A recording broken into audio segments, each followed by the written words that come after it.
اطلب العلم أخي فهو درب به نور، به ترقى به تحيا عالما حرا فخور. اطلب العلم أخي فهو درب به نور، به ترقى به تحيا عالما حرا فخور. اطلب العلم أخي فهو درب به نور، به ترقى به تحيا عالما حرا فخور. سل إماما عاش في العلم دهورا ودهور، يطلب العلم ببذل حتى ضمته البحور. سل إماما عاش في العلم دهورا ودهور، يطلب العلم ببذل حتى ضمته البحور. صابرا في العلم صبرا حتى سموه الصبور، يخرج العلم بفأل مثل ريحان الزهور. صابرا في العلم صبرا حتى سموه الصبور، يخرج العلم بفأل مثل ريحان الزهور. اطلب العلم أخي فهو درب به نور، به ترقى به تحيا عالما حرا فخور.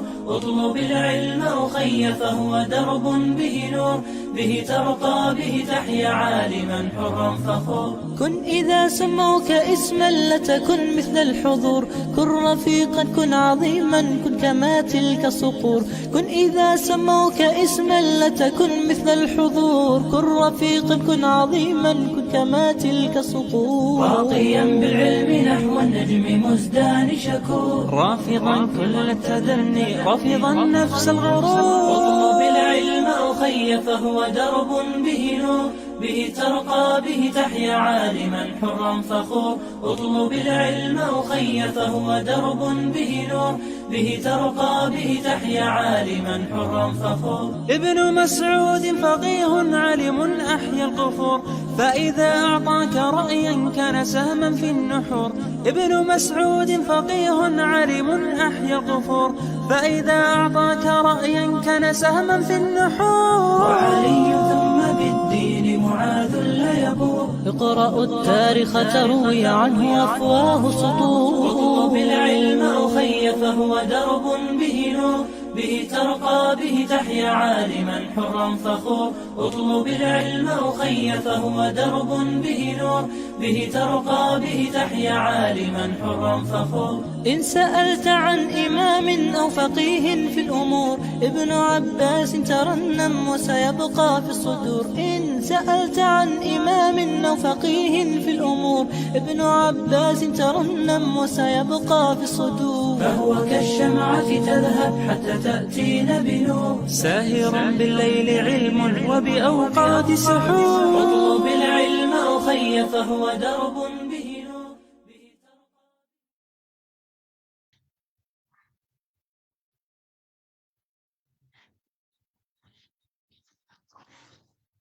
Bismillahirrahmanirrahim. Innal hamdalillah nahmaduhu wa nasta'inuhu wa nastaghfiruh wa na'udzu billahi min shururi anfusina wa min sayyiati a'malina. Man yahdihillahu fala mudhillalah wa man yudlilhu fala hadiyalah. Wa asyhadu an la ilaha illallah wahdahu la syarikalah wa asyhadu anna Muhammadan abduhu wa rasuluh. Amma ba'd. Rabbi shrah li sadri wa yassir li amri wahlul 'uqdatam min lisani yafqahu qawli. Rabbi zidni ilma warzuqni fahma. Allahumma inna nas'aluka ilman nafi'a wa rizqan tayyiba wa amalan mutaqabbala. Assalamualaikum warahmatullahi wabarakatuh. Apa khabar jemaah muslimah kita di ruangan Facebook Masjid Kampung Siglap pada pagi ini? Mudah-mudahan semuanya berada dalam keadaan yang sihat sejahtera hendaknya dan dirahmati Allah Subhanahu wa taala sentiasa. Okey, alhamdulillah hari ini kita bertemu sekali lagi untuk menyambung perbincangan kitab kita iaitu tafsir ayat-ayat Al-Quran tentang wanita. Namun sebelum itu kita siapa dulu kawan-kawan kita, teman-teman kita yang sudah berada di ruangan komen. Pertama sekali saya lihat di situ ada Emma Zafira. Assalamualaikum warahmatullahi wabarakatuh. Ustazah Sakinah. Waalaikumsalam warahmatullahi wabarakatuh. Emma, terima kasih kerana bersama dengan kami pada pagi ini. Kita juga ada Kak Norzah Musa kita. Assalamualaikum warahmatullahi wabarakatuh. Ustazah Dr. Sakinah Sabtu. Waalaikumsalam warahmatullahi wabarakatuh. Kak Zah, mudah-mudahan Kak Zah sihat pagi ini. Kita ada Kak Aliza kita. Okey, Puan Aliza Aziz kita. Assalamualaikum warahmatullahi wabarakatuh. Ustazah Dr. Sakinah Sabtu dan admin. Waalaikumsalam warahmatullahi wabarakatuh Liza. Mudah-mudahan sihat ya pagi ini. Ada Kak Rohaya juga dengan kita. Assalamualaikum Ustazah Dr. Sakinah Sabtu, tim MKS dan semua. Masya Allah. First time saya dengar ada orang kata tim MKS Okey, tim MKS dan semua. Waalaikumsalam warahmatullahi Kak Rohaya. Terima kasih dan selamat pagi. Cik Latifah juga ada bersama dengan kita pagi ini. Okey, Assalamualaikum warahmatullahi wabarakatuh. Ustazah Dr. Sakinah Sabtu. Waalaikumsalam warahmatullahi. Ada Roziana Abdul Rahman. Assalamualaikum Ustazah. Waalaikumsalam warahmatullahi. Ustazah Dr. Sakinah Sabtu, semoga sihat selalu. Allahumma amin, amin. Kita ada Kak Nur Kamaria bersama dengan kita. Assalamualaikum Ustazah. Waalaikumsalam warahmatullahi. Dan admin. Kenapa admin? Admin dah kalut ke nak pergi? Okey, ada Kak Ramnah kita. Kak Ramnah, Assalamualaikum warahmatullahi wabarakatuh. Ustazah Dr. Sakinah Sabtu. Waalaikumsalam warahmatullahi. Teman-teman setaman, Masya Allah, dan admin MKS. Baik, dan semualah ya yang bersama dengan kami pada pagi ini, Masya Allah ada ramai yang memberikan komen-komennya. Minta maaf ya, tak boleh dibaca kesemuanya. Terima kasih, apa pun terima kasih kepada Ruana, Kak Ruana macam Cik Ana ya. Oh, Cik Ana betul lah. Cik Ana, okay, Siti Hawa Wan daripada ruangan YouTube kita, Masya Allah. Oh, YouTube pun ada ya yang mengikuti. Terima kasih yang mengikuti menerusi ruangan YouTube kita pagi ini. Dan kita ada Kak Siti Hajar, ramai lagi Zuraini, Cik Salima, Suzy Buang dan seterusnya. Okey, baik. Muslimah yang saya kasihi semuanya, hari ini kita akan mulakan perbincangan di muka surat yang keberapa dan juga topik yang ke mana, yang mana satu ke mana? Topik yang mana satu, silakan letak di ruangan komen. Jadi dapat dijejaki oleh teman-teman yang mungkin baru mengikuti pengajian kita pada pagi ini ataupun yang mungkin tak datang pada minggu lepas. Okey. Macam mana? Ada tak? Baik. Kak Nurizah kita muka surat 28, kisah bagi yang membunuh wanita. Okey, dan semuanya sama. Baik, sebab bagi saya sebab muka suratnya baru kan, kita baru mula pengajian. Jadi tak ada yang terkapai-kapai ya mencari. Okey, Kak Ramnah pun juga kata sama 28. Baik, jadi maknanya semua maklum pada pagi ini kita akan membincangkan topik yang berikutnya tentang kisah bagi orang yang membunuh wanita. Jadi bagi orang yang membunuh wanita, apakah kisah yang akan dikenakan ke atas mereka? Adakah dikenakan kisos ataupun tidak, jadi bagaimana keadaannya, maka inilah yang akan kita bincangkan bermula dari muka surat 28, yang mana kita akan membincangkan surah Al-Baqarah ayat 178. Oh, saya lupa ya nak tukar di atas itu, mohon maaf. Tapi tak apa, nanti tukar sendiri ya. Surah Al-Baqarah ayat 178 hingga 179. Macam mana boleh lupa ya? Kesilapan teknikal yang sangat disayangkan. Surah Al-Baqarah ayat 178 hingga 179. Baik. Jadi kita ada dua ayat utama di sini ya, muslimat yang saya kasihi, iaitu bermula dari 178 hingga 179, dan penting untuk diingatkan bahawa sepanjang perbincangan kita untuk sesi yang pertama ini kita akan fokus ayat-ayat tentang wanita dalam surah Al-Baqarah. So kita akan pergi daripada satu surah ke satu surah, sebab itu daripada awal perbincangan semuanya dalam surah Al-Baqarah. Di dalam surah Al-Baqarah ini kita ada ayat 178 hingga 179 yang membincangkan tentang kisah. Dan menariknya dalam ayat ini juga ada menyentuh tentang wanita. Bagaimana kisah terhadap kaum wanita.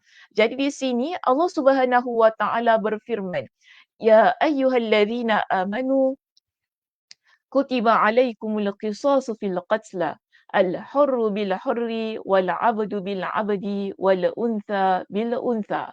Baik, jadi saya minta ya muslimat semuanya untuk mungkin boleh siapa yang nak highlightkan boleh highlightkan, siapa yang nak gariskan boleh gariskan, siapa yang nak bulatkan boleh bulatkan.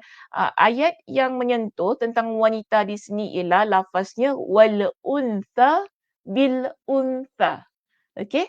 Wahai orang-orang yang beriman, diwajibkan atas kamu qisas berkenaan dengan orang-orang yang dibunuh, iaitu orang merdeka dengan orang merdeka. Maksudnya orang merdeka yang membunuh orang merdeka akan dikenakan qisas. Hamba dengan hamba dan wanita dengan wanita. Wal untha bil untha.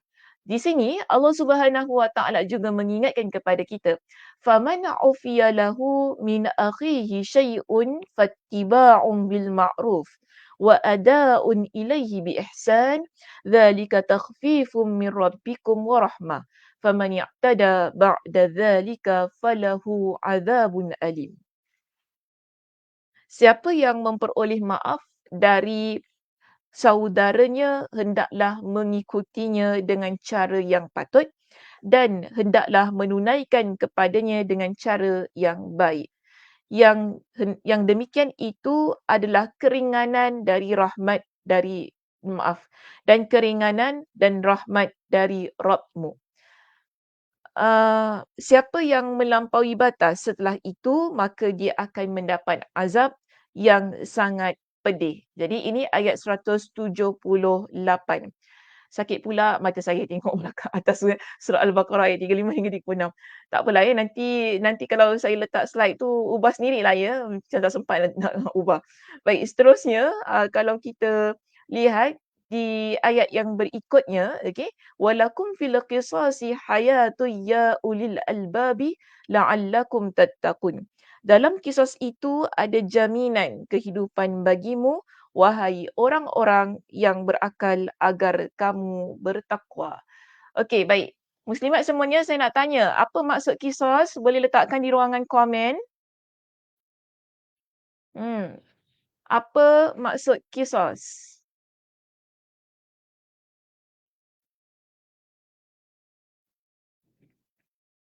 Letak di ruangan komen, saya nak tengok jawapannya.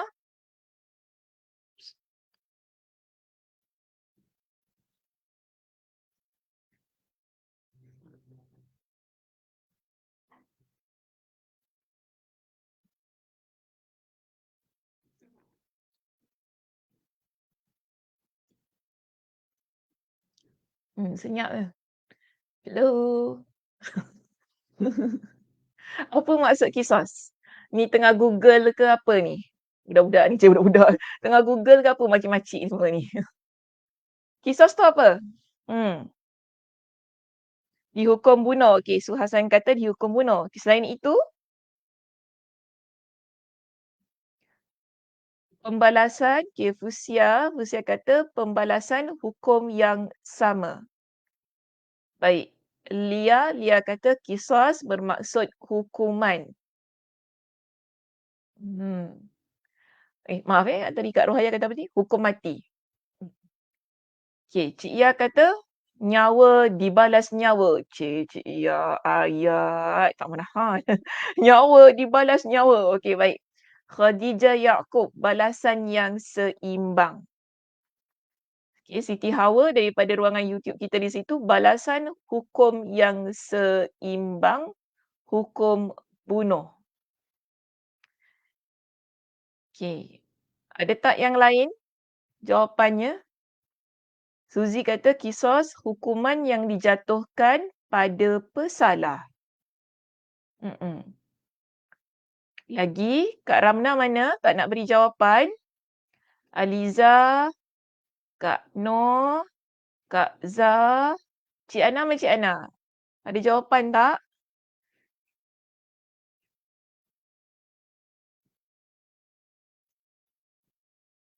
Dah, hingga di sini saja ya jawapan yang diberikan. Kak Siti Hajar ada jawapan?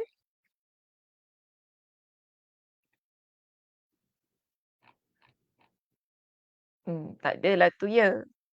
Ya dah keluar dah tadi. Okey. Cik Ana. Sama juga, sama juga. Kak Ramna, hukuman sama seperti hukuman hudud. Hudud, hudud lain. Tak sama dengan hudud Kak Ramna. Bunuh dibalas bunuh. Okey, bunuh dibalas bunuh betul. Tapi kita tak boleh kata hukuman kisos ni sama dengan hukuman hudud. Sebab kalau hudud ni dia tak membabitkan orang lain. Maksudnya dosa tu dia buat. Contoh zina kan, dia berzina. Dia minum arak. Okey, kemudian dia mencuri. Di situ kita kata hudud tu dikenakan kepada dia. Dia tak mencederakan orang lain. Beza kalau dia curi kemudian dia bunuh. Bila dia curi tu ada hukum hudud. Bila dia bunuh tu membabitkan nyawa kan. Membabitkan nyawa bermakna di situ kita kata orang itu dia ada dua. Satu hukum hudud, satu hukum kisos. Sebab satu berkaitan tentang diri dia yang melakukan jenayah. Kemudian lagi satu ialah berkaitan tentang nyawa dan memudaratkan orang lain.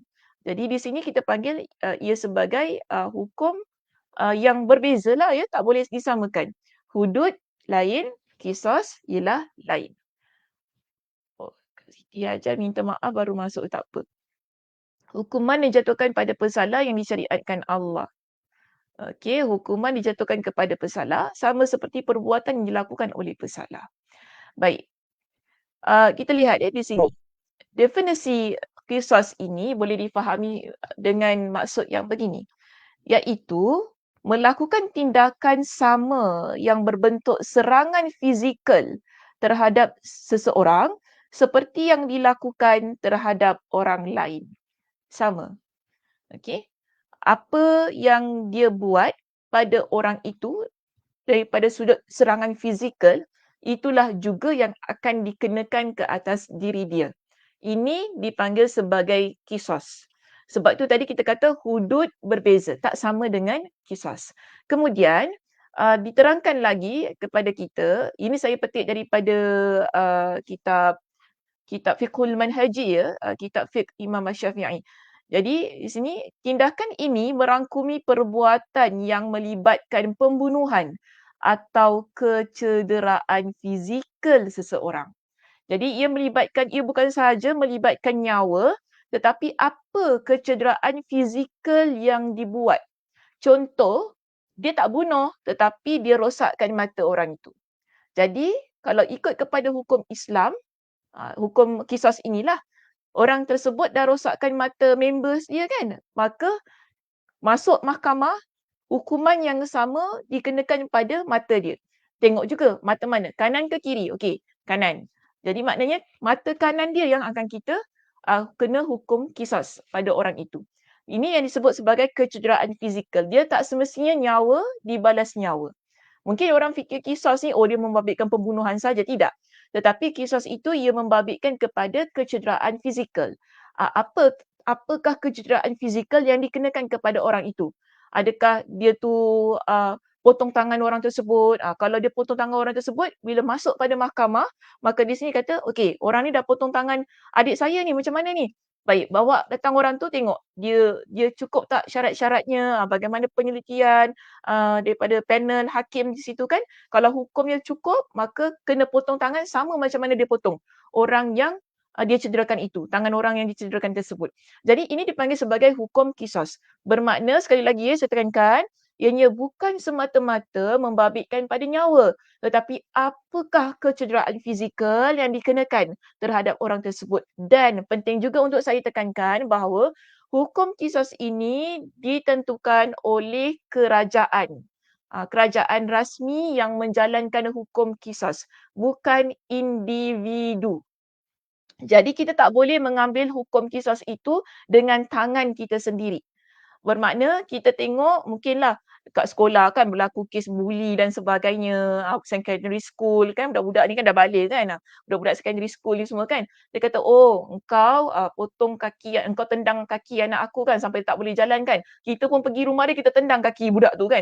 Kita kata tak apa, ni hukum kisas. Agama saya hukum kisas macam itu. Dia tak boleh sedemikian. Kita tidak boleh mengambil hukum pada tangan kita sendiri dan menentukan hukum itu ikut kepada apa yang kita faham. Kerana hukum kisos ini dilaksanakan oleh pihak pemerintah. secara rasmi, yang mana ada panel hakimnya yang tersendiri, yang menentukan, yang membuat penilaian, yang membuat kajian pada apa, investigation, semua tu mereka buat.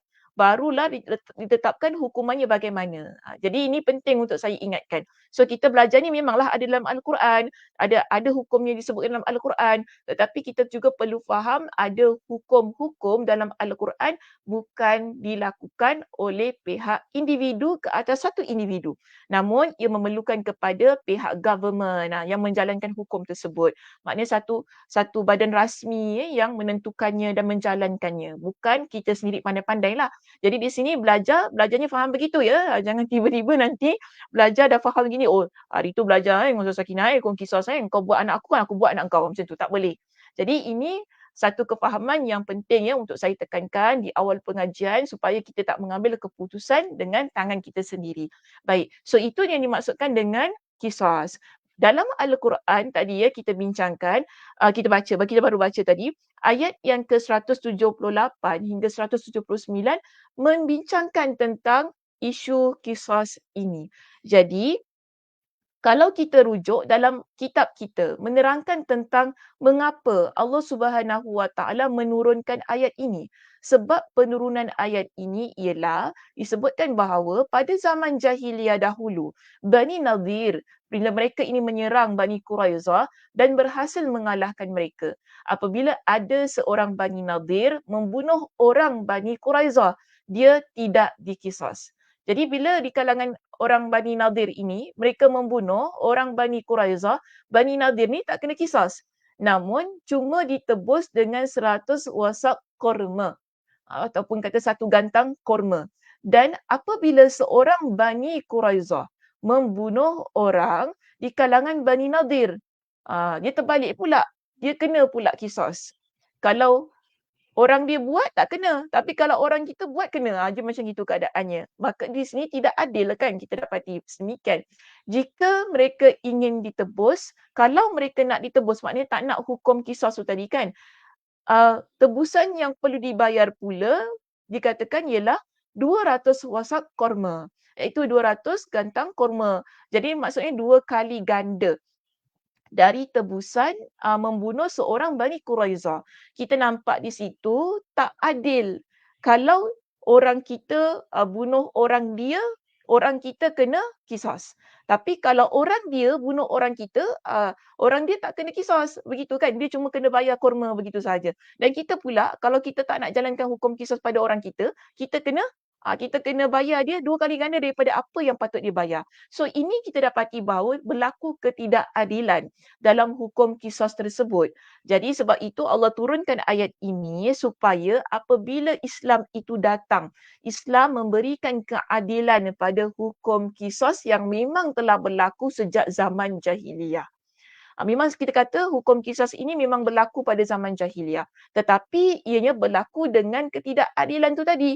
Maka Allah turunkan ayat ini memerintahkan kita ni masyarakat Islam, umat Nabi SAW agar melaksanakan qisas itu dengan adil. Tak bolehlah untuk orang dia saja kan yang boleh selamat, pasal orang kita kena bunuh, tak boleh begitu. Jadi di sini Allah, sebab tu Allah kata al-hurru bil hurri. Kalau yang buat tu ialah orang yang merdeka, dia bunuh orang merdeka, tetap kena kisas. Kalau yang buat tu ialah seorang hamba dan dibunuh seorang hamba, tetap kena kisas. Dan kalau yang buat ni pembunuhan ni ialah seorang wanita, dia kena kisas tak? Yes.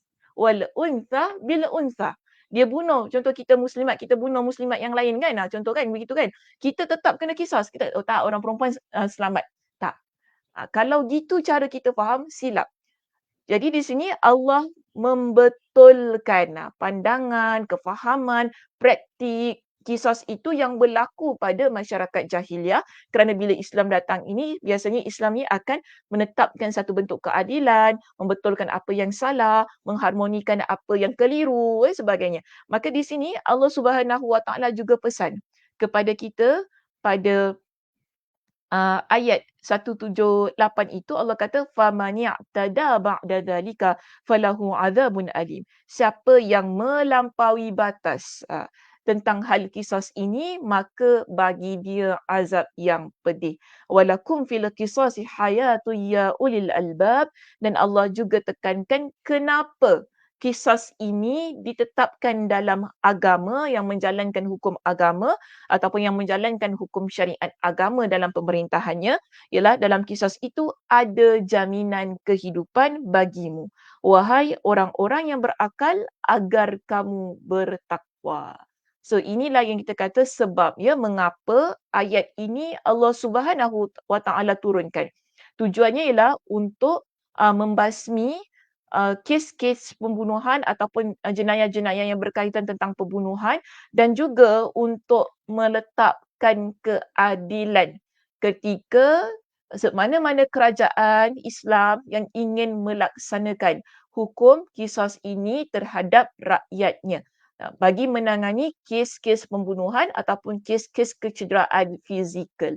Baik, dalam kitab kita juga kalau kita rujuk pada muka surat 29 ya di situ, maka di dalam ayat di atas Allah Subhanahu Wa Taala memerintahkan kepada orang-orang yang beriman agar berlaku adil dengan dalam kes qisas. Janganlah mengikuti jalan orang-orang yang berbuat kerosakan dan mengubah serta menyelisihi hukum-hukum Allah di tengah-tengah mereka kerana kekufuran dan penentangan. Ini sebagaimana ayat ni kan disebutkan sekali lagi, ya ayyuhallazina amanu kutiba alaikumul qisasu fil qatla al-hurru bil hurri wal 'abdu bil 'abdi wal untha bil untha. Daripada ayat ini kita faham untuk muslimah qisas itu juga berlaku. Okey, boleh lihat di slide saya di sini. Saya pun dah gariskan pada ayat tu, wal untha bil untha, wanita dengan wanita. Kita faham daripada ayat ini bahawa apabila seorang muslimah membunuh muslimah lainnya tanpa alasan yang dibenarkan oleh syariat, maka para ulama sepakat wajib qisas dan muslimah tersebut harus dibunuh juga kerana perbuatan jenayahnya yang telah membunuh muslimat yang lain. Okey, jadi para ulama berbeza pendapat jika yang membunuhnya adalah seorang lelaki muslim. Bagaimana jika yang membunuhnya ialah seorang lelaki muslim? Jadi di sini ada perbezaan pandangan di kalangan para ulama. Sebahagian ahli fikih berpendapat bahawa seorang lelaki muslim yang telah membunuh seorang lelaki muslim tidak dibunuh kerana membunuh seorang wanita. Okay, dan apabila kerabat wanita tersebut menuntut qisas, maka mereka harus membayar separuh saja daripada diat. Jadi ini sebahagian pandangan di kalangan para ulama. Jika seorang lelaki muslim dia bunuh seorang wanita muslim, bagaimana keadaannya? Adakah lelaki muslim itu akan dibunuh? Sebahagian di kalangan para ulama kata tidak. Bahkan kalau sekiranya keluarga wanita ini menuntut qisas dan perlu membayar diat, tak perlu dikisas, diat itu pula dibayar dengan separuh daripada harganya. So ini sebahagian di kalangan para ulama lah pandangannya sedemikian. Cuma kalau dirujuk kepada pandangan jumhur ulama, kita pegang ya pandangan jumhur ulama menyatakan bahawa seorang lelaki muslim tetap harus dibunuh kerana membunuh seorang muslimah tanpa alasan yang dibenarkan berdasarkan ayat yang memerintahkan membalas jiwa dengan jiwa, iaitu nyawa dengan nyawa. Yakni bila kita merujuk dalam surah Al-Maidah ayat yang ke-45 sebagaimana yang terdapat dalam kitab kita, ingat ya sekarang ni main ayat kita ialah Al-Baqarah 178 hingga 179. Jadi kita akan datangkan ayat-ayat yang lain untuk menguatkan pandangan-pandangan di kalangan para ulama. Jadi tadi isunya sekarang, kalau wanita dia bunuh wanita, iaitu seorang muslimat dia bunuh seorang muslimat. Baik. Masuk mahkamah. Jadi apa hukumnya? Tetap kena qisas. Sama kan macam kes tadi, seorang hamba bunuh hamba, yang merdeka bunuh merdeka. Jadi wanita yang membunuh, si pembunuh wanita ini perlu dihukum qisas dengan membunuhnya. Isunya sekarang, bagaimana kalau yang membunuh wanita itu ialah seorang lelaki? Seorang lelaki. Sebab kalau rujuk pada ayat ini, dia mesti setara. Hukum qisas itu berlaku kalau hamba bunuh hamba, muslim bunuh muslim, kemudian wanita bunuh wanita, lelaki bunuh lelaki, merdeka bunuh merdeka, baru hukum qisas itu diadakan. Sekarang ini lelaki bunuh wanita, dia tak setara. Maksudnya berlainan gender. So, macam mana? Adakah lelaki yang telah membunuh seorang wanita muslim ini perlu dikenakan dengan hukuman qisas juga? Sebahagian kata tadi tak perlu kan? Sebab itu lelaki, dia tak sama. Dia mesti perempuan dengan perempuan, lelaki dengan lelaki. Baru boleh kena hukum qisas. Tapi kalau pihak family nak juga untuk tetapkan hukum qisas, tak perlu, cuma minta diat saja. Diat ni maksudnya pampasan. Okay? Wang pampasan daripada kes itu, daripada pihak keluarga lelaki supaya berikan kepada mereka. Tapi sebagian para ulama kata apa? Yang diberikan itu ialah separuh sahaja. Tak boleh full. Baik, ini pandangan sebahagiannya saja. Namun pandangan yang popular, pandangan yang jumhur, majoriti di kalangan para ulama menetapkan bahawa tak kira lelaki bunuh perempuan, perempuan bunuh lelaki, tetap perlu dikenakan qisas. Kalau tak, dia tak adil. Betul tak? Bila baca tadi kan, pandangan yang pertama, asal pula mentang-mentang dia lelaki bunuh orang perempuan, dia pula tak kena qisas kan? Padahal dia bunuh perempuan tu. Jadi di sini, jumhur ulama kata apa? Kita ambil ayat lain untuk menetapkan hukum qisas ini, iaitu ayat lain, ayat qisas yang lain dalam surah Al-Ma'idah pada ayat yang ke-45. Apa kata Allah? Wa katabna alaihim fiha annan nafsa bin nafsi. Allah kata kami telah tetapkan bagi mereka di dalam Taurat bahawa hanya nyawa dibalas dengan nyawa.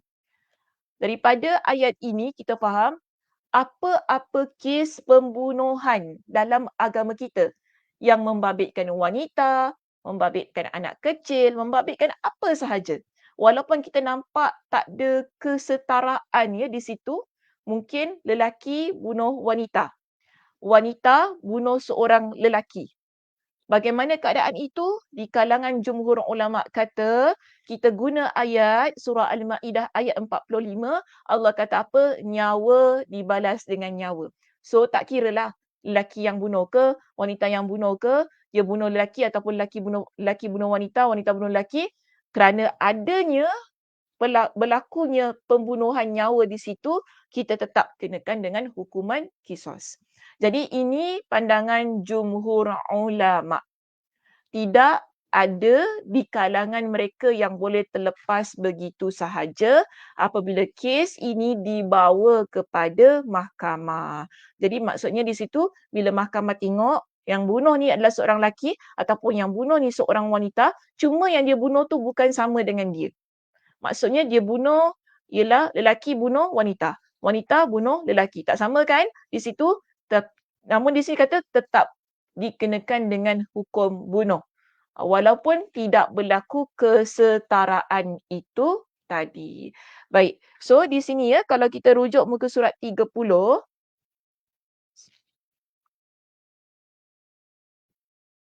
Bagaimana hukum jika yang membunuh lebih dari satu orang? Maksudnya ada kumpulan 5 orang. Dia bunuh 1 orang. Bagaimana hukumnya? Maka di sini di kalangan para ulama mereka menyatakan bahawa semua yang terlibat dalam pembunuhan dihukum bunuh.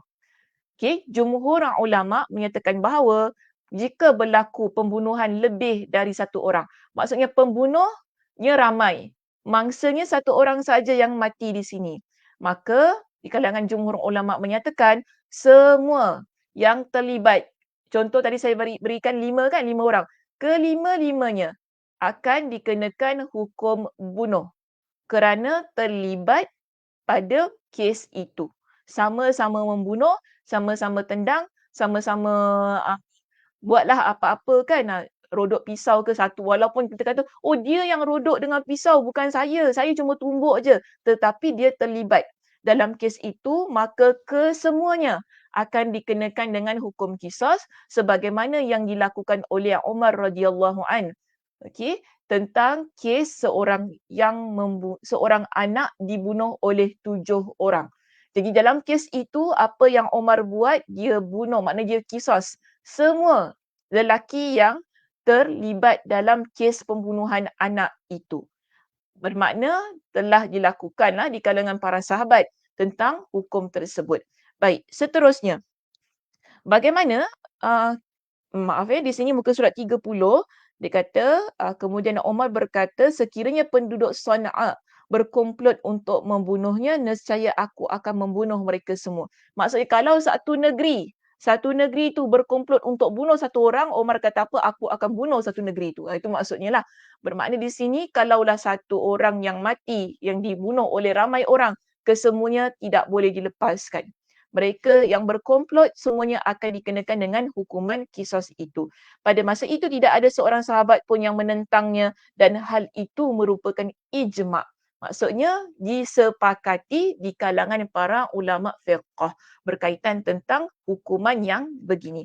Baik, namun demikian pendapat jumhur ulama seorang muslim tidak dibunuh kerana membunuh orang yang kafir iaitu non-muslim berdasarkan sabda Rasulullah sallallahu alaihi wasallam wa an la yuqtala muslimun bikafirin. Seorang muslim tidak dibunuh kerana membunuh orang kafir. Tidak ada satu pun hadis atau takwil apapun yang menyelisihinya. Namun mohon maaf saya ingin mengharmonikan pandangan yang berada di perenggan yang terakhir di atas itu dengar baik-baik muslimat. Saya nak syarahkan tentang perenggan itu sebab kalau baca sendiri saya rasa akan salah faham. Nanti akan berlaku banyak kes-kes yang tidak diingini di kalangan masyarakat kita. So kita faham begini apa yang disebutkan dalam kitab ia adalah sesuatu yang berdasarkan kepada zahir hadis iaitu wa alla yuqtala muslimun bikafirin. Jadi jumhur ulama menyatakan muslim jika dia bunuh seorang non-muslim iaitu seorang yang kafir, dia tidak dihukum bunuh ataupun dia tidak dihukum qisas. Tetapi ada pandangan lain iaitu di kalangan mazhab Ahlus Sunnah wal Jamaah itu sendiri iaitu pandangan daripada Imam Abu Hanifah. Dalam kitab tidak ada tetapi ada di slide saya di sini untuk saya mengharmonikan pandangan yang terdapat dalam kitab. Baik, Imam Abu Hanifah dia kata begini, tidak ada syarat kesetaraan antara pembunuh yang dibunuh dari segi keimanan dan status kemerdekaannya. Maksudnya kesetaraannya itu kenapa tadi kan di kalangan jumhur ulama kata kalau kita muslim yang bunuh non ni kan maksudnya kita tak kena sebab bagi mereka dia tak sama, keimanannya tak sama. Kalau muslim dengan muslim yes akan kena, tapi sekarang muslim dengan non muslim macam mana? So sebab tu di kalangan para ulama mereka kata tidak ada kesetaraan itu, maka sebab itu tak perlu dihukum qisas. Namun Imam Abu Hanifah dan saya sangat selesa dengan pandangan ini dia mengatakan bahawa tentang keimanan itu dia tak berlaku. Tentang hukum membunuh ni kan, kenapa perlu letakkan kesetaraan pada keimanan itu bila berlaku kes yang begini. Jadi dia tak setuju. Imam Abu Hanifah dia tak setuju. Maka sebab tu dia kata tidak ada syarat kesetaraan antara pembunuh dan yang dibunuh dari segi keimanan dan status kemerdekaannya. Hanya mensyaratkan kesetaraan sesama manusia sebagai alasan dijatuhkan hukum qisas pada pelaku pembunuhan. Dalil dari sikap Rasulullah yang menghukum qisas seorang muslim kerana membunuh kafir zimmi iaitu non-muslim yang berakad damai dalam konteks negara Islam. Jadi ada kes pada zaman Nabi SAW seorang muslim yang telah membunuh seorang non-muslim. Dan dalam riwayat itu menyatakan bahawa Nabi tetap mengenakan hukum qisas terhadap muslim yang telah membunuh non-muslim itu. So berdasarkan kepada pandangan ini ataupun hadis ini apa yang berlaku itu, Imam Abu Hanifah dia tidak setuju dengan pandangan jumhur. Dan apabila kita membaca saya membaca banyak kitab-kitab, juga pandangan-pandangan di kalangan para ulama yang contemporary, di kalangan mereka yang telah membuat kajian-kajian yang terkini tentang hukum hukum bagaimana kalau sekiranya berlakunya pembunuhan di kalangan Muslim dengan non-Muslim ataupun non-Muslim dengan Muslim itu tadi kan, bagaimana keadaannya? Maka di sini pendapat yang lebih damai untuk kita pilih yang lebih baik ialah qisas wajib bagi pelaku pembunuhan terhadap non-Muslim. Bermakna tak kiralah dia bunuh siapa pun, seiman ataupun tidak seiman, tetap wajib untuk dikenakan hukum qisas kerana jika dihubungkan dengan kaedah usuliyah iaitu tentang agama kita ini kan merupakan tindakan yang tepat untuk menjaga 5 perkara yang bersifat daruri iaitu agama. Sebab agama ni, agama kita, agama Islam, dia menjaga agama, dia juga menjaga jiwa iaitu nyawa, menjaga akal, harga diri dan harta benda. Ini ialah dipanggil sebagai base pada setiap hukum yang berlaku dalam agama kita. Basicnya agama ni bila menetapkan hukum menjaga 5 perkara daruri itu tadi. Menjaga akal, jaga jiwa, nyawa jaga harga diri dan juga menjaga harta benda tadi tinggal satu dan juga menjaga dah sebut dah semua sebut. Agama, jiwa, akal, harga diri dan juga harta benda iaitu kita punya uh, keuangan menjaga keuangan. Jadi apa-apa yang membabitkan kezaliman pada perkara-perkara ini, agama itu tampil untuk memberikan keadilan supaya tidak ada pihak yang teraniaya walaupun ianya membabitkan mereka yang tidak seiman. Jadi ini pandangan yang lebih damai, pandangan yang lebih bagi saya menenangkan untuk kita pegang. Supaya kita nampak Islam itu lebih adil ketika menilai sesuatu perkara walaupun ianya berkaitan tentang non-Muslim. So di sini kita dapati bahawa pandangan Abu Hanifah lebih sesuai dengan konteks kita yang hari ini kan, yang mana kita kata hari ini konteks kita berlakunya multiracial kan, kita ni hidup dalam keadaan yang berbilang bangsa, berbilang kaum. Jadi taklah kita kata suatu tempat tu semua Muslim, tak begitu. Kita pergi Jeddah pun ada yang non-Muslim kan, walaupun kita kata negara tu negara Islam. Kita pergi dekat tempat-tempat contohnya Dubai ke apa kan, saya tak tahulah Oman ke apa ni semua kan. Semua tempat-tempat ini tak kita kata semua orang Islam. Tak kita kata 100% Muslim, tak. Tetapi ada ramai yang kita kata bukan di kalangan seiman, yang duduk bermuamalah, bersosial kan bersama-sama. Jadi keindahan Islam itu perlu ditunjukkan juga pada keadaan qisas ini. Bukan semata-mata kita kata qisas itu ialah menuntut keadilan antara muslim sesama muslim, tetapi ianya juga memberikan keadilan kepada non-muslim yang dianiaya oleh muslim itu sendiri. Maka agama itu tampil untuk memberikan satu bentuk keadilan yang dilihat cantik daripada pelbagai sudut. Ini satu perkara yang perlu kita fahami dengan saksama. Tidak boleh memahami hadis tadi kan dalam kitab kita kan disebut wa an la yuqtala muslimun bi kafirin. Seorang muslim tidak dibunuh kerana membunuh orang kafir. Di kalangan para ulama ada menyatakan bahawa kafir yang dimaksudkan di dalam hadis ini ialah kafir harbi. Bukan kafir zimmi. Tadi pun dalam slide saya ini disebutkan bahawa mana tadi? Kafir zimmi. Daripada pandangan Imam Abu Hanifah tu ya. Sebentar ya. Bismillah. Kisah seorang Muslim kerana membunuh kafir zimmi iaitu non-Muslim yang dia tu tidak memberikan masalah kepada satu negara yang berada di bawah pemeliharaan ataupun perlindungan sebuah negara Islam. Tetapi kalau sekiranya dia ialah kafir harbi. Kafir harbi itu ialah kafir yang diperangilah, maksudnya dia memang betul-betul lah buat banyak sangat perkara yang memusnahkan kerajaan Islam.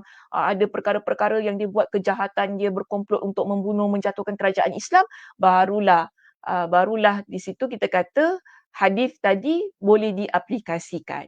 Jadi kefahaman terhadap hadis pun tak boleh main ambil kemudian kita terus apply ambil terus apply. Kalau gitu nanti dia memberikan kefahaman yang salah. Ini pentingnya guru, okey, belajar mesti ada guru supaya kita dapat faham dengan baik. Dan guru pun tak boleh guru sembarangan lah ya. Bukan saya kata saya bagus bukan gitu. Cuma saya nak kata di sini guru mesti memberikan kefahaman yang betul. Walaupun guru mengajar mengikut kepada kitab, tetapi kitabnya tak boleh diambil juga bulat-bulat. Jika saya sekarang saya baca kitab ni bulat-bulat, habislah.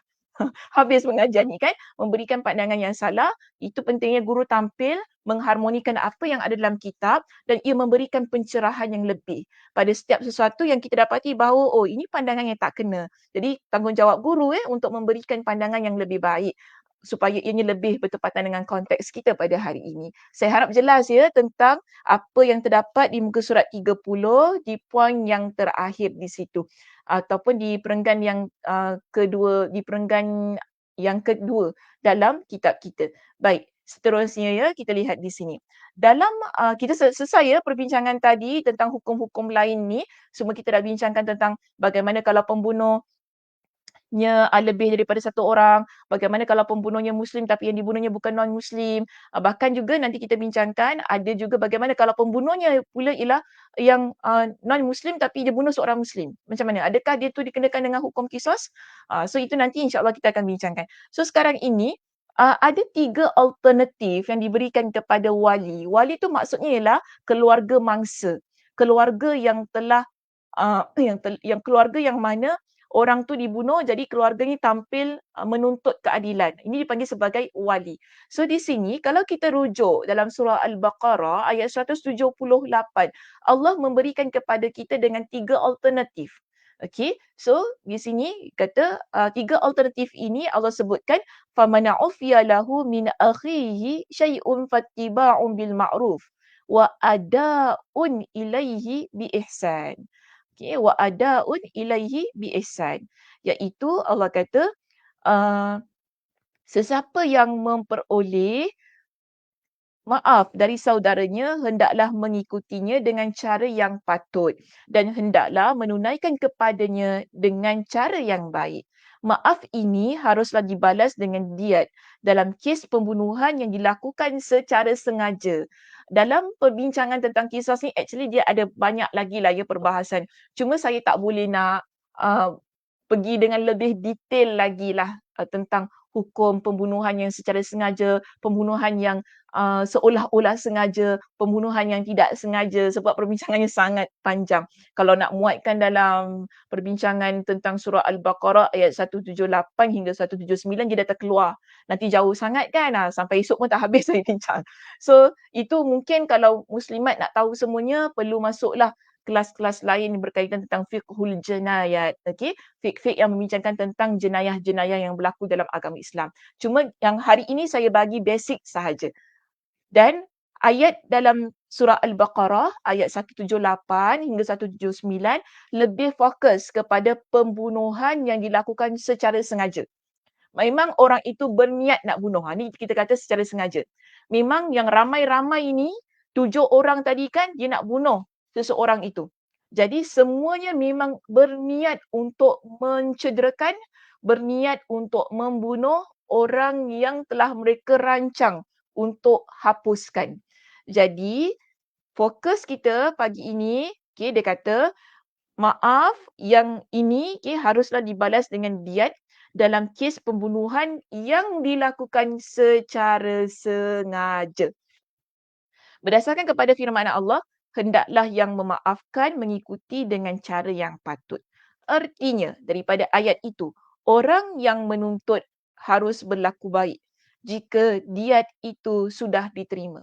Maknanya, kalau sekiranya kita ni nak menuntut keadilan atas kematian ahli keluarga kita lah. Mungkin kita kata adik perempuan kita telah dibunuh oleh orang lelaki ni. Jadi kita minta untuk dituntut keadilan. Sekarang ada 3 hukum. Qisas, memberi maaf ataupun bayar diat tu tadi. Kita minta bayar diat. Kita pilih.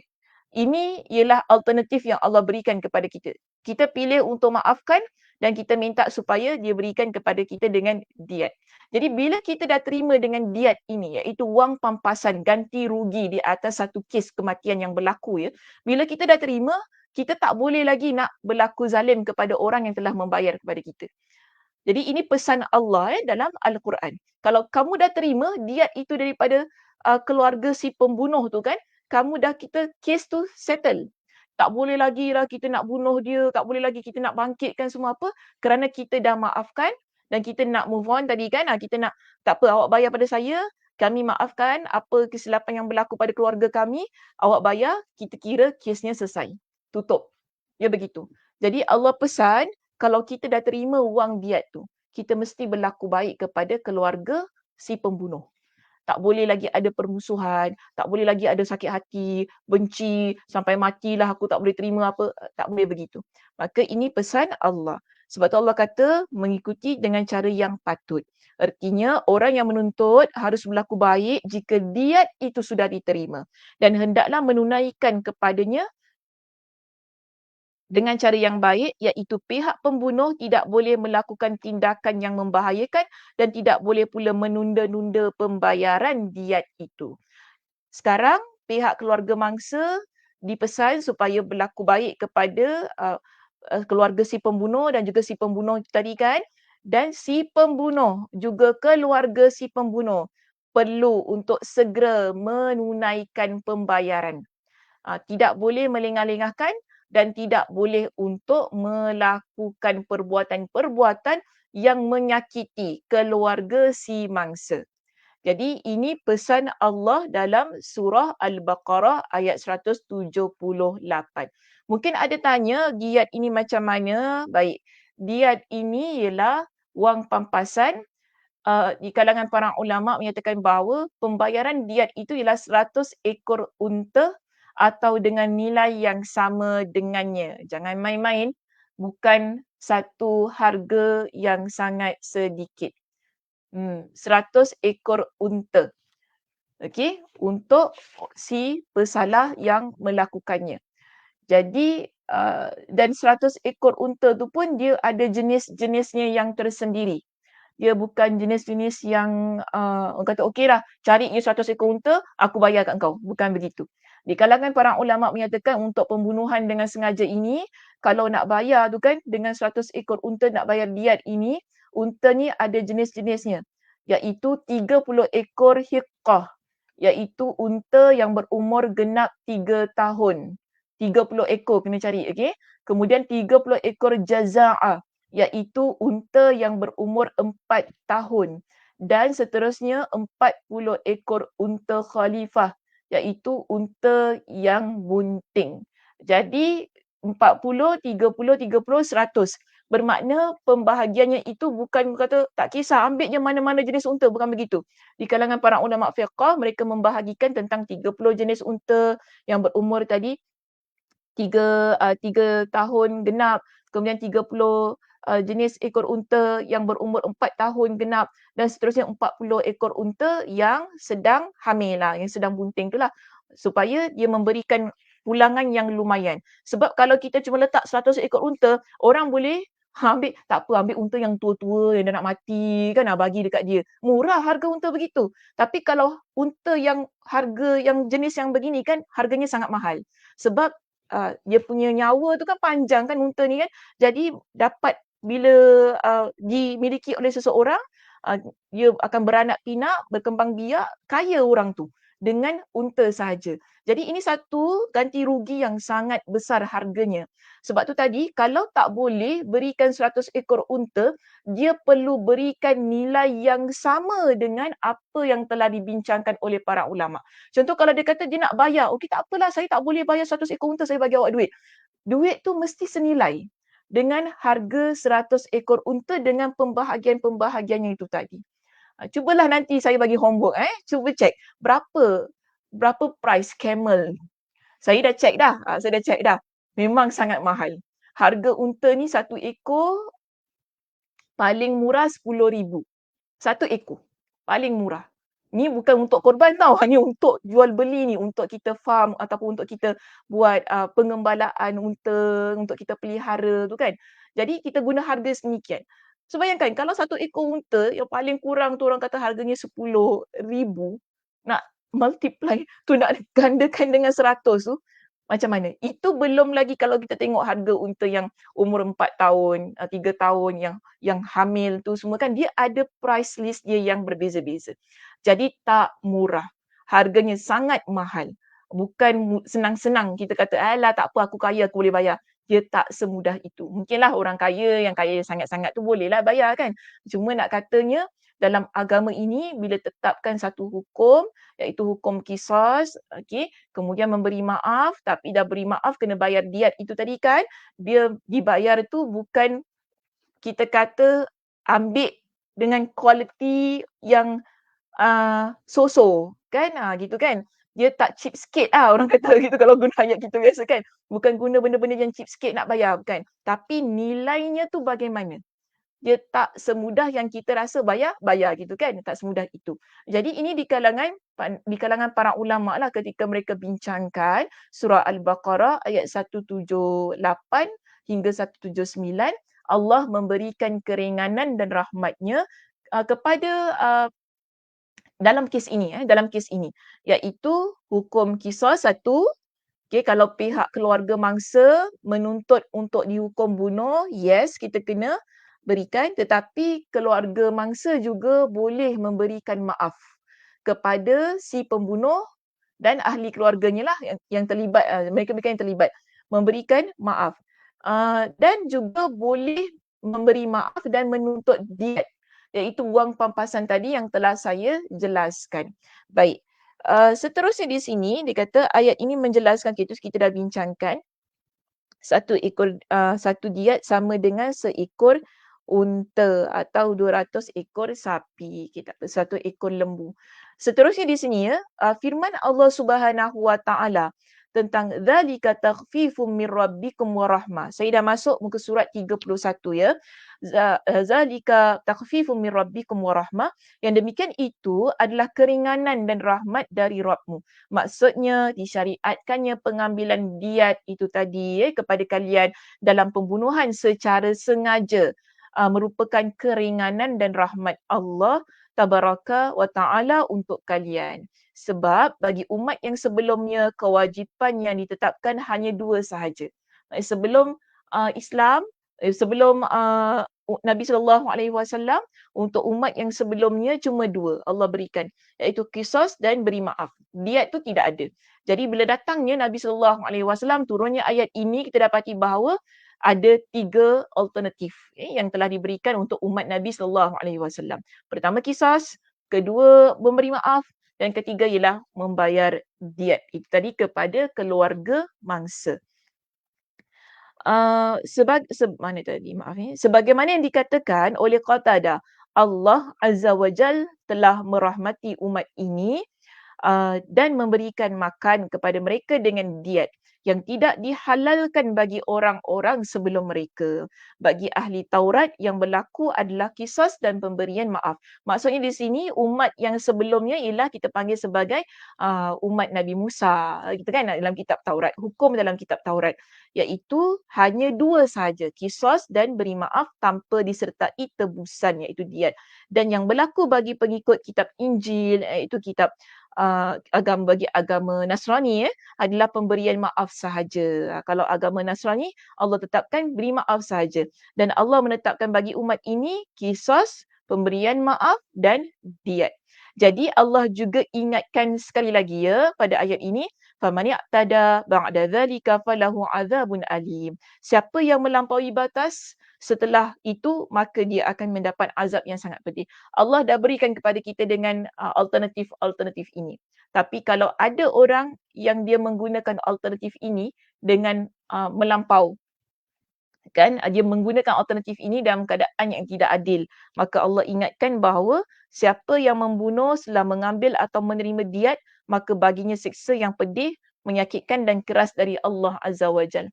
Jadi Allah ingatkan, kalau kita ni dah kata sebagai keluarga mangsa, kita kata okey tak apalah, saya terima diat, saya nak wang tebusan. Kita dah terima wang tebusan, tapi senyap-senyap nanti kita upah orang supaya bunuh si pembunuh itu. Maka ini adalah perkara yang melampaui batas dan Allah ingatkan ia adalah satu kezaliman yang sangat besar dosanya. Allah akan berikan dengan azab yang pedih. Baik, apakah hikmah pada hukum qisas ini? Ada beberapa hikmah yang disebutkan dalam kitab kita, iaitu pertama, uh, pengarang kitab ini dia mendatangkan pandangan yang begini, menerusi hikmah qisas ini kita petik daripada ayat yang berikutnya, iaitu surah Al-Baqarah ayat 179. Jadi ayat 178 dalam surah Al-Baqarah tadi kan, cerita tentang hukum hakamnya, cerita tentang apa yang perlu alternatif yang diberikan kepada para wali, iaitu para keluarga mangsa kan, apa yang mereka boleh buat dan seterusnya peringatan Allah supaya tidak melampaui batas. Bila kita masuk ayat yang ke-179. Ayat 179 menerangkan kepada kita tentang hikmah pensyariatan hukum qisas ini. Kenapa Allah tetapkan hukum qisas? Jadi di sini Allah sebutkan walakum fil qisasi hayat. Dalam qisas itu ada jaminan kehidupan bagimu. Di dalam syariat qisas iaitu hukuman mati bagi si pembunuh terdapat hikmah yang sangat besar, iaitu kelangsungan hidup dan perlindungan bagi kalian. Sebab jika orang yang membunuh mengetahui dia akan dihukum mati, maka tentu dia akan menahan diri. Dalam hal ini jelas terdapat jaminan kehidupan bagi jiwa seseorang. Maka di sini agama ingin menjaga nyawa, memberikan perlindungan kepada penganutnya daripada sudut daripada sudut nyawa tadi, kejiwaan lain daripada sudut nyawa tu tadi. Jadi bila Allah tetapkan hukum qisas ini, ianya memberikan peringatan kepada si yang berniat nak membunuh tu kan, dia kata, ni kalau aku bunuh orang tu nanti aku mati. Lebih baik aku jangan bunuh dia. Nanti kan aku pula yang bermasalah. Lebih baik aku dapat hidup, aku pula kena hukum qisas. Jadi bila setiap kali orang itu dia nak membunuh seseorang, dia memberikan peringatan kepada diri dia, apakah akibatnya di kemudian hari. Apakah akibatnya di kemudian hari. Jadi dia takut untuk membunuh orang yang mungkin dia geram sangat, sakit hati sangat kan, dalam hati geramnya aku rasa nak bunuh je orang ni, nak cekik-cekik. Mungkin dia rasa gitu kan. Tapi dia mengurung niatnya itu tadi kerana dia tahu kalau dia melakukan sedemikian, hukum akan dikenakan kepada dia, dia juga akan mati sebagaimana orang itu mati. Kalau dia cekik orang tu sampai mati, dia pun kena cekik sampai mati. Begitu keadaannya kan, dia akan dikenakan dengan hukuman yang sama. Jadi ia peringatan kepada masyarakat. Jika sesebuah uh, negara melaksanakan hukum ini dan masyarakat mendengarnya, masyarakat tahu kan, masyarakat akan takut. Dia macam ginilah, walaupun kita kata tak boleh lah nak kata 100% boleh menjaga. Contoh, Singapura kan, kalau kes dadah kena hukum gantung. Orang dengar, takutnya. Jadi kes tu kurang. Nampak tak? Kes tu kurang. Samalah sebenarnya dengan hukum qisas ni kan. Kenapa ada hukum bunuh? Kenapa ada hukum yang sama diberikan? Tujuannya lah untuk membasmi kes-kes jenayah. Agar orang yang dia nak buat jenayah itu, dia akan fikir lagi. Akhirnya, kalau tak dapat kita kata membasmi keseluruhannya, at least dia berkurangan. Jenayah itu berkurangan supaya dia tak merosakkan masyarakat. Contoh, kalau orang semua saling berbunuh-bunuhan, rosaklah masyarakat, betul tak? Masyarakat jadi kocar-kacir, hidup dalam keadaan ketakutan, rasa tak selamat, rasa nyawa ni senang-senang je datang-datang tembak orang. Macam tu kan, macam tu keadaannya. So kalau gitu, semua orang rasa nyawa orang lain tu berada di tangan dia. Dia akan rasa diri dia besar. Jadi agama ni menetapkan hukum-hukum yang begini untuk membantu kehidupan umatnya supaya hidup dalam keadaan yang harmoni, dalam keadaan yang tenang, aman dan nilai nyawa itu sangat dihargai oleh insan yang hidup. Tak kira nyawa orang lain ataupun nyawa diri sendiri. Baik, so di sini dia kata, disebutkan dalam kitab-kitab yang terdahulu diberikan kepada kita contohnya, kitab Al-Qatlu Al-Qatlu Anfa'il Qatli, hukuman mati itu sangat bermanfaat untuk membatras kejahatan pembunuhan. Jadi hukuman mati ini sangat baik supaya kalaulah ada orang yang nak buat kes-kes pembunuhan ini, mereka jenayah-jenayah berkaitan tentang membunuh orang ini, mereka akan takut dapat menghindarkan diri mereka melakukan hal yang tersebut. Ungkapan ini disebutkan di Al-Quran dengan bentuk yang lebih tepat, mengena dan lebih ringkas, yang mana Allah kata walakum fil qisasi hayat. Allah kata pada hukum kisas itu ada jaminan kehidupan. Jaminan kehidupan yang bagaimana? Iaitu untuk membantras jenayah pembunuhan, kes-kes pembunuhan dan meneruskan kelangsungan hidup. Kalau tak mati semua orang kena bunuh. Okey, jadi di sini Allah tetapkan ini supaya terus berlangsung kehidupan, ada orang yang berkahwin dan sebagainya kan dalam masyarakat itu, kalau tak semua orang akan mati. Kalau tak dibuat sedemikian. Jadi di sini dikata, Abul Aliyah mengatakan Allah telah menetapkan satu jaminan kelangsungan hidup. Dalam kisah, berapa banyak orang yang berniat membunuh lalu menahan diri mereka kerana takut dijatuhkan dengan hukuman mati. Jadi ini yang Allah juga tutup ayat ni kan, 179 dengan satu ungkapan yang Allah khususkan bagi orang yang berakal. Ya ulil albab la'allakum tattaqun. Wahai orang-orang yang berakal agar kamu bertakwa. Bila kita baca ayat 178, 179, kita sebagai insan yang berakal ini, Allah kata mudah-mudahan kamu menjadi orang yang bertambah-tambah keimanan dan jadi insan yang lebih bertakwa kepada Allah Subhanahu Wa Taala kerana kalian ialah orang yang berakal, yang boleh fikir, yang boleh dapat bezakan mana satu yang baik dan mana satu yang buruk, dan kalau kalian nak melakukan perbuatan-perbuatan yang buruk, kalian akan menahan diri kalian kerana kalian dapat fikir kalau saya buat ini akibatnya ini. Ini maksud pada ayat itu.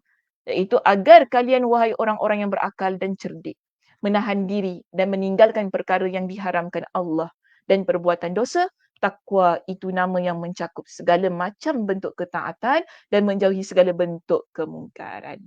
Okey, baik. Seterusnya kita lihat kepada kesimpulan perbincangan kita pada pagi ini. Dalam kitab ada 3 perkara yang dijelaskan tentang isu yang kita bawakan pada pagi ini. Baik. Yang pertama di sini ditekankan kepada kita, Islam menetapkan qisas dengan adil. Dan diberikan lagi penerangan pada poin yang pertama, bagaimana keadilan itu, iaitu seorang lelaki dibunuh kerana membunuh seorang lelaki. Seorang wanita juga dibunuh kerana membunuh seorang wanita. Seorang wanita dibunuh kerana membunuh seorang lelaki dan seorang lelaki dibunuh kerana membunuh seorang wanita. Dan seorang pembunuh dibunuh sesuai dengan perbuatannya. Itu bagaimana cara dia membunuh orang itu. Jadi inilah keadilan yang ditetapkan dalam agama kita tentang kes pembunuhan tersebut. Bagaimana cara dia membunuh, maka seperti itulah cara dia dibunuh.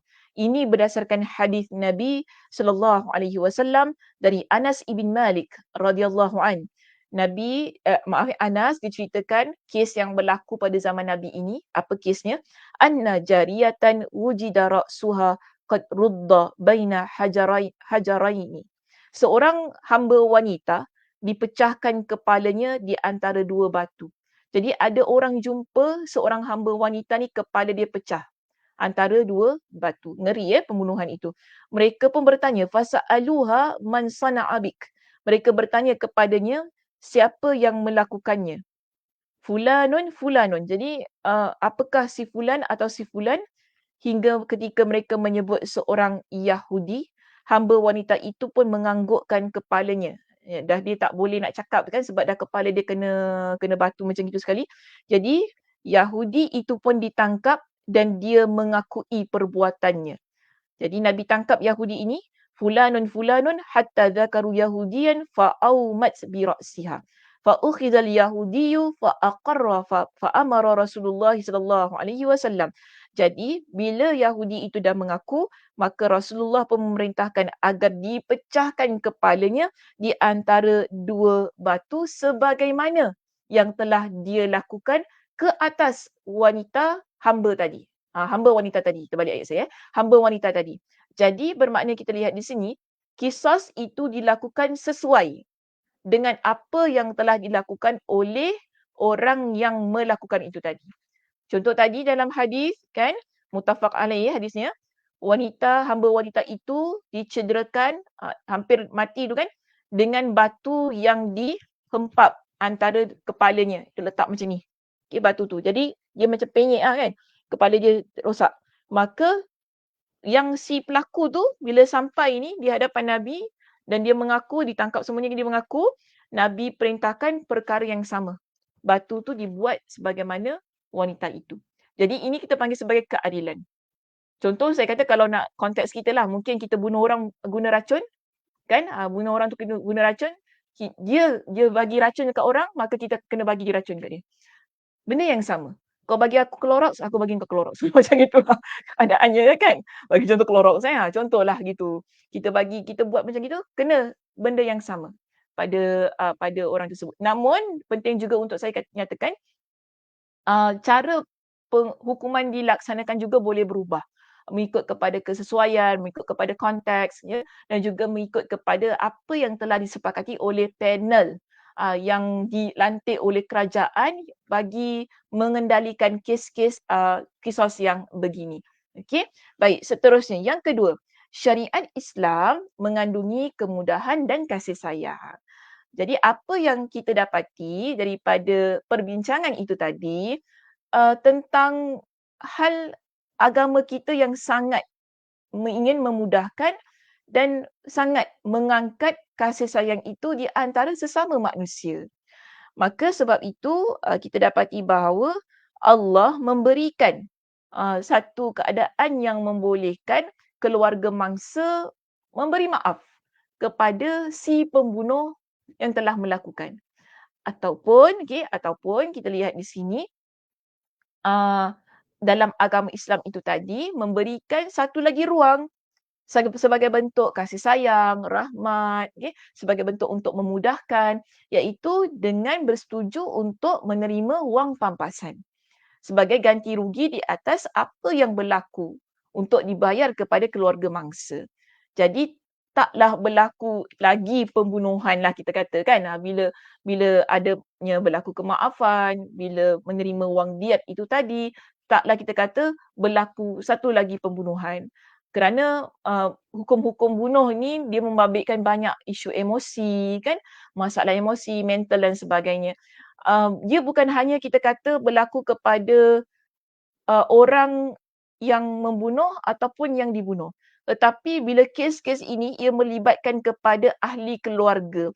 Bagaimana emosi ahli keluarga, bagaimana mentally, saya sebut mentally ahli keluarga itu yang menerima hukum yang begini.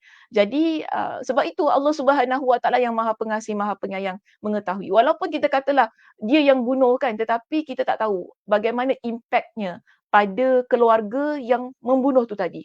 Mungkin mereka rasa malu, mereka rasa banyaklah bila anak mereka kena hukum bunuh dan sebagainya. Sekali lagi dalam hal ini kan ia membabitkan kepada emosi. Maka sebab itu sangat indah agama ini ya. Dia bukan hanya melihat pada satu sudut tetapi keseluruhannya. Bagaimana hukum itu boleh berubah, bagaimana hukum itu diberikan ihsan, diberikan kasih sayang kerana melihat kepada keseluruhan. Bukan hanya kepada si pelaku tapi bagaimana keluarganya. Bagaimana pada apa yang ada pada ahli keluarganya daripada sudut emosi, fizikal, mentally dan sebagainya. Okey. Baik, seterusnya yang ketiga di sini ialah keindahan yang terdapat dalam Al-Quran. Bahasa yang terdapat dalam Al-Quran. Contohnya di sini dia kata dalam kisos itu ada jaminan kehidupan bagimu, iaitu walakum fil qisasi hayat. Pada hukum kisos ada jaminan kehidupan. Dalam ungkapan ini Allah Azza wa Jal tidak menyebutkan kata al-qatlu, iaitu pembunuhan. Allah tak gunakan walakum fil qatli sebab yang hukum yang nak dijatuhkan pun memang hukum bunuh kan. Tapi Allah tak sebutkan dengan direct terus Allah kata bunuh. Tapi Allah tetap gunakan kisos.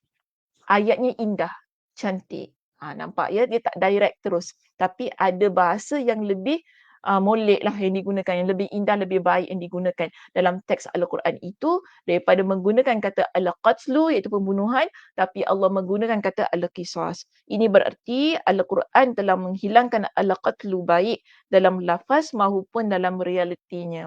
Bagi tujuan untuk menunjukkan kepada kita pembunuhan ini adalah satu perkara yang Al-Quran itu Allah Subhanahu Wa Taala tak redha tentang perbuatan itu. Jadi bila Allah guna perkataan al-qisas, ia menunjukkan keindahan bahasa Allah itu sendiri. Untuk kita ini, hambanya memikirkan, tadi kan Allah kata, uh, ya ulil albab, untuk kamu fikirkan wahai orang-orang yang berakal supaya kamu bertakwa kepada Allah. Maknanya bukan daripada sudut hukum itu sahaja, tapi bagaimana penggunaan lafaz yang digunakan oleh Allah Subhanahu Wa Taala dalam Al-Quran itu sendiri sebenarnya mampu untuk menjentik jiwa orang yang beriman sehingga mereka dapat memikirkan tentang keindahan yang terdapat dalam hukum hakam Allah Azza wa Jal. Okey muslimat, itu sahaja perbincangan kita untuk pagi ini. Sesaya kita bincangkan surah Al-Baqarah ayat 178 hingga 179. Jadi saya harapkan mudah-mudahan apa yang kita bincangkan pada pagi ini dapat memberikan pencerahan yang banyak ya kepada kita semuanya tentang hukum kisos itu tadi. Walaupunlah saya rasa penerangan saya pagi ini dia masih lagi pada tahap basic ya. Saya tak pergi deep lagi. Sebab kalau saya pergi jauh lagi, pening nanti. Banyak lagi kan hukum hakam ni kan dia akan pening. Masa saya buat ni pun saya fikir, ni nak masuk lebih dalam ke nak surface je, saya kata kan. So saya fikir tak payahlah nanti dia jadi panjang lebar. Perbincangannya drag panjang kan. Lebih baik orang nak faham ayat ni saja, orang orang jadi jadi bercelaru pemikirannya kan, fikir itu fikir ini kan. So kita straight to the point lah pada apa yang disampaikan dalam kitab. Kerana saya juga menghormatilah penyusun kitab inilah yang yang menyusun kitab ni dengan sedemikian rupa. Jadi kita tak boleh juga untuk kata lebih sudu dari kuah lah macam tu kan. Cuma macam tadi saya kata, kalau ada pandangan-pandangan yang saya tidak setuju, yang perlu kita harmonikan, kita harmonikan. Sebagaimana tadilah pembunuhan yang berlaku antara berlainan keimanan, iaitu antara Muslim dengan non-Muslim ataupun non-Muslim dengan Muslim ni bagaimana. Dan alhamdulillah kita dah terangkan tadi, saya harap tidak berlaku kesalahfahaman ketika membaca teks itu tadi. Okey, wallahu a'lam bissawab. Jadi saya tutup pengajian kita pada pagi ini dengan tasbih kafarah. Subhanakallahumma wa bihamdika asyhadu an la ilaha illa anta astaghfiruka wa atubu ilaik. Assalamualaikum warahmatullahi wabarakatuh.